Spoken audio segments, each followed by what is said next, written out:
안녕하십니까. 3월 5일 목요일 말씀 묵상 함께 시작하겠습니다. 오늘은 사순절 제14일입니다. 주님께서 우리를 위해서 십자가를 지시고 무엇보다도 그 가운데에서 우리를 깨끗게 하셨다는 사실을 기억하면서 주님을 높이시는 귀한 하루 보내실 수 있기를 기도합니다. 오늘 본문은 사무엘하 11장 22절부터 27절까지 말씀이고요. 통독하실 말씀은 신명기 32장부터 34장입니다. 오늘 본문으로 다윗이 행한 범죄가 끝나는데요. 오늘 본문을 통해서 우리가 정말 이 범죄로부터 온전히 벗어나야 되고 늘 하나님 앞에서 생활해야 된다는 것을 확인하는 시간을 가졌으면 좋겠습니다. 그럼 먼저 말씀 보시겠습니다. 전령이 가서 다윗에게 이르러 요압이 그를 보낸 모든 일을 다윗에게 아뢰어 이르되 그 사람들이 우리보다 우세하여 우리를 향하여 들로 나오므로 우리가 그들을 쳐서 성문 어귀까지 미쳤더니 활 쏘는 자들이 성 위에서 왕의 부하들을 향하여 쏘매 왕의 부하 중 몇 사람이 죽고 왕의 종 햇사람 우리아도 죽었나이다. 너는 요압에게 이같이 말하기를 이 일로 걱정하지 말라. 칼은 이 사람이나 저 사람이나 삼키느니라. 그 성을 향하여 더욱 힘써 싸워 함락시키라. 하여 너는 그를 담대하게 하라. 우리아의 아내는 그 남편 우리아가 죽었음을 듣고 그의 남편을 위하여 소리내어 우니라. 그 장례를 마침에 다윗이 사람을 보내 그를 왕궁으로 데려오니 그가 그의 아내가 되어 그에게 아들을 낳으니라. 다윗이 행한 그 일이 여호와 보시기에 악하였더라.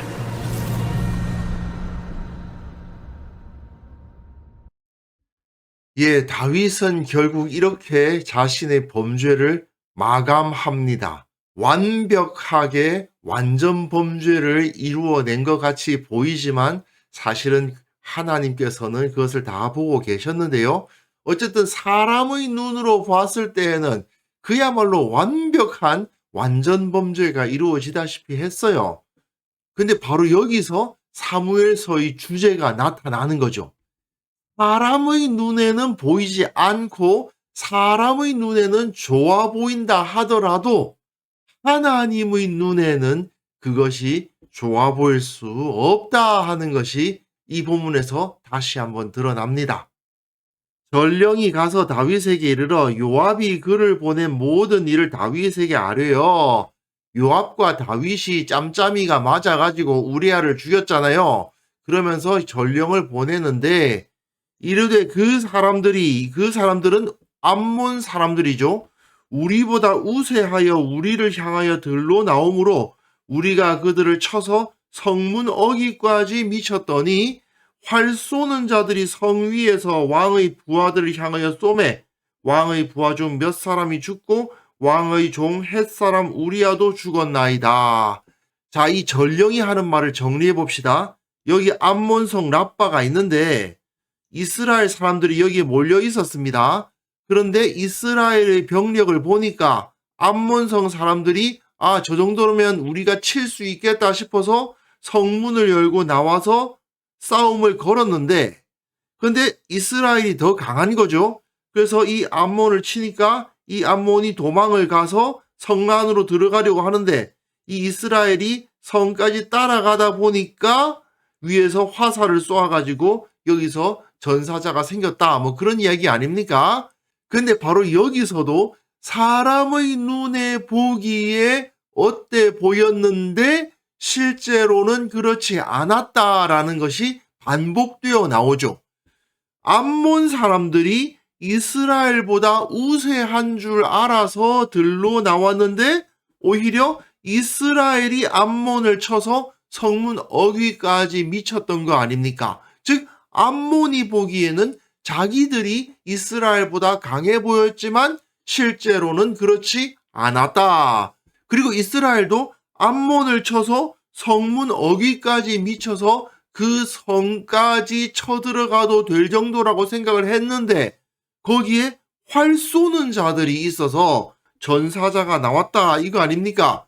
즉 이 역시 이스라엘이 보기에는 암몬이 쉬워 보였는데 거기서 활 쏘는 자들이 있어서 그 활 때문에 전사자가 나오리라고는 생각을 못했다는 거 아닙니까?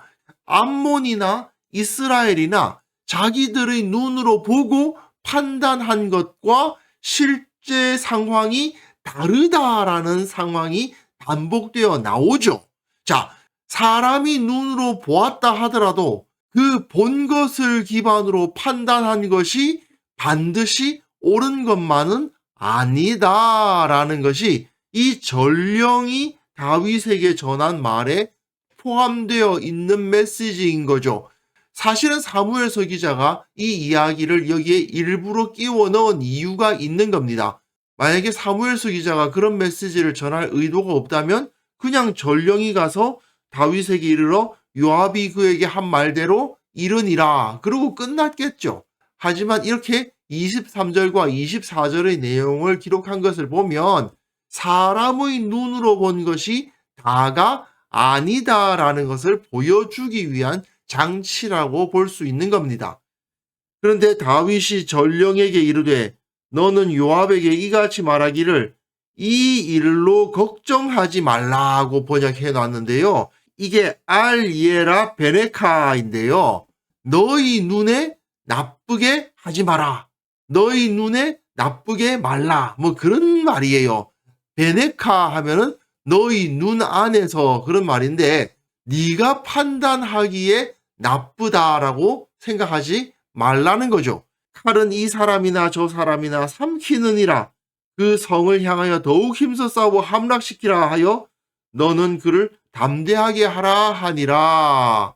자, 여기서 다윗은 굉장히 덕이 있고 자기 군대 장관에게 힘을 주는 멋진 왕의 모습을 보이고 있어요. 이 전령이 볼 때에 다윗이 얼마나 멋있어 보였겠습니까? 자기 부하의 실수를 책망하기보다는 격려하는 멋진 왕이죠.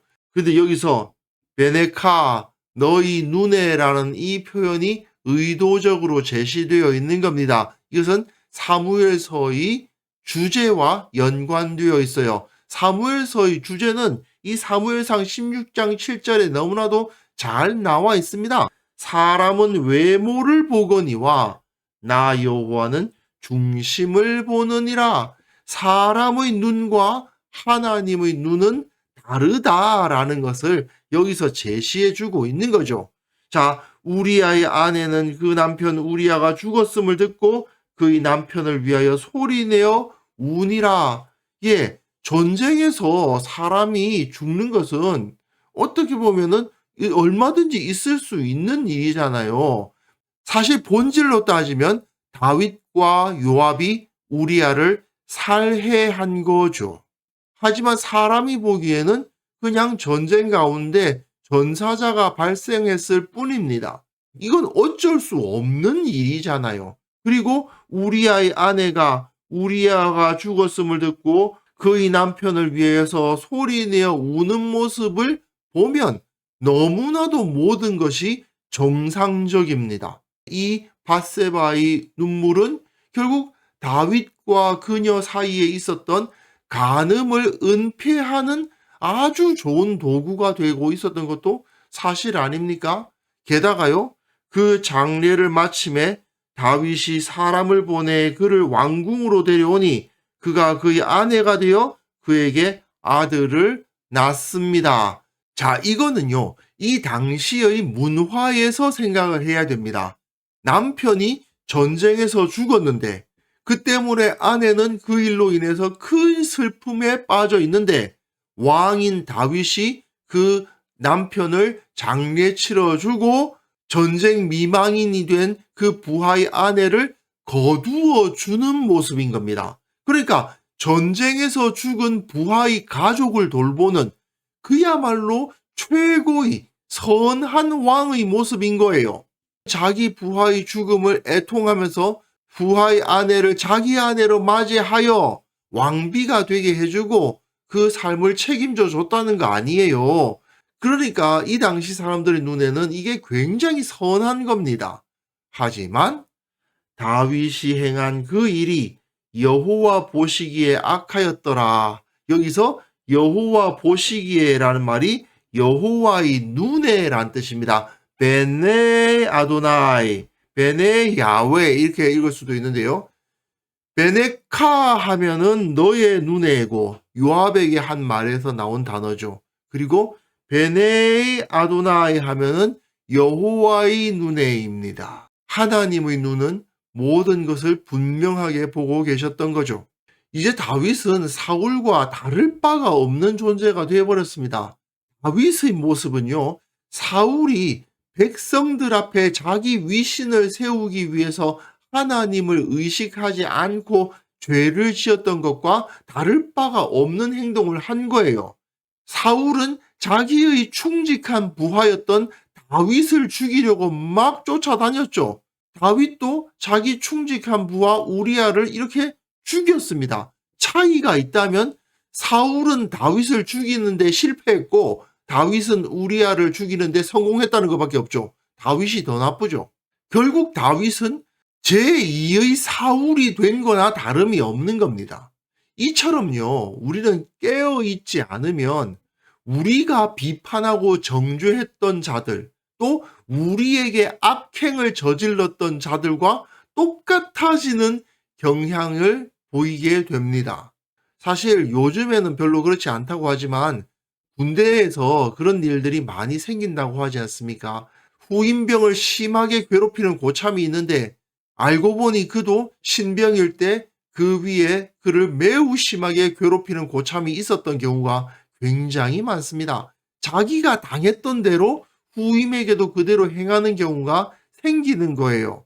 자녀들에게 가정폭력을 행하는 아버지의 어린 시절을 살펴보면 그도 어린 시절에 아버지로부터 맞고 자랐던 그런 모습들 많이 보게 됩니다. 그게 바로 인간이 가지고 있는 죄성인 거죠. 하나님의 능력이 아니면 그것을 벗어날 수가 없는 겁니다. 만약에 우리가 언제나 하나님을 의식하면서 죄를 멀리하려고 노력하지 않으면 지금 이 다윗이 보이는 모습과 똑같은 모양새를 보이지 말라는 법이 없는 것이죠. 물론 이후의 내용을 보시면 다윗은 사울과는 달랐습니다. 이후 본문에서 사무엘서 기자는 다윗이 어떻게 그것을 가능하게 했는가를 서술해 줄 겁니다. 어쨌든 여기서 분명한 사실은 다윗은 사울과 다를 바 없는 죄를 저질렀고 이 범죄로 인해서 사울이 당했던 것처럼 혹독한 징계를 당하게 되었다는 것입니다.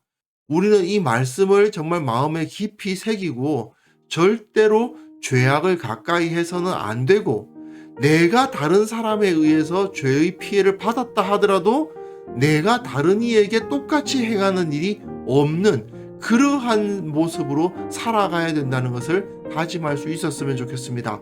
특히 우리가 높은 자리, 부유한 자리, 힘 있는 자리에 있게 되면 될수록 이건 매우 중요해집니다. 우리 앞에 어떤 죄악의 유혹이 있는지 생각해보고 혹시 내가 과거에 나를 괴롭히고 나에게 손해를 끼쳤던 자들처럼 행동하고 있는 것은 아닌지 돌아보고 절대 그 죄악에 빠지지 않겠노라 결단하는 시간을 가졌으면 좋겠습니다. 그래서 이 시간 함께 기도하실 때에는요, 내 곁에 계신 우리 주님 늘 의식하면서 하나님 앞에서 살아가게 하옵소서. 사람들의 눈에 보이기 위해서가 아니라 하나님 앞에 인정받기 위해서 살아가는 자들, 우리 모든 성도들이 다 될 수 있도록 도와주옵소서. 함께 기도하는 시간 가졌으면 합니다.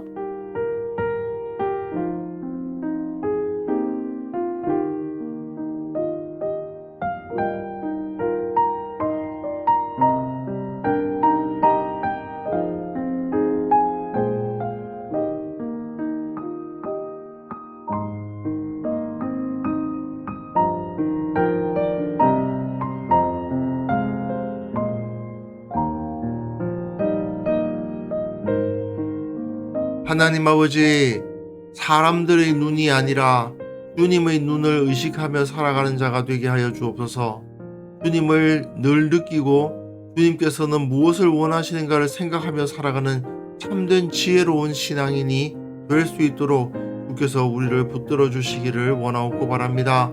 우리 교회 모든 성도들, 사람들의 눈이 아니라 하나님을 먼저 의식하는 성도들이 되게 하시고, 그런 사람들이 참으로 거룩하고 의로운 공동체를 이루어 건강하고 능력 있는 교회로 세워질 수 있도록 도와주옵소서.